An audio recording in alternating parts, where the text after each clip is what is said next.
দেখো আমরা সূচকের এই অঙ্কটিকে কিভাবে করব। তো প্রথমেই আমরা 4কে ভেঙে নেব। 4কে কিসে ভাঙবো? 2 স্কোয়ার।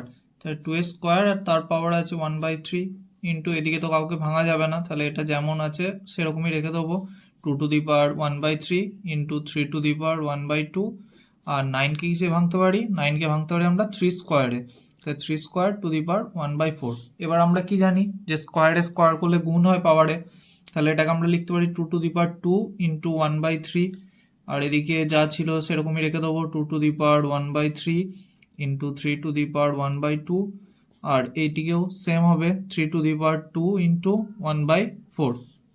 এবার দেখো এটা করলে কি হচ্ছে, আমাদের এটা হচ্ছে গিয়ে 2 to the power 2/3 into 2 to the power 1/3 into 3 to the power 1/2 divided by 3 to the power, এটা কাটাকাটি করলে কত হবে বলো? 2 আর 4 এর যদি কাটাকাটি করি, 2 2 যা 4, তাহলে 3 টু দি পাওয়ার 1/2।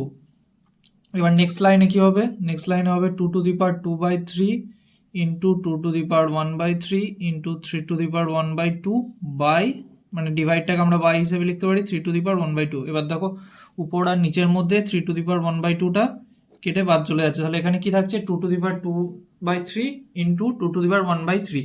এবার আমরা জানি যে দুটো সেম নাম্বার থাকলে তাদের যদি ইনটু থাকে তাহলে তাদের পাওয়ারে কি হয়? যোগ হয়ে যায়। তাহলে 2 টু দি পাওয়ার 2/3 প্লাস 1/3, তাহলে এটা কত হয়ে গেল বলো?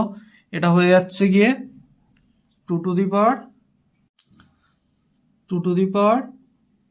2 প্লাস 1/3।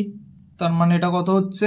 এটা হচ্ছে গিয়ে 2 to the power 3/3 equal to 2 to the power 1।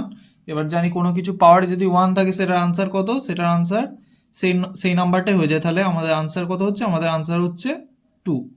আশা করছি সবাই বুঝতে পেরেছো অঙ্কটা।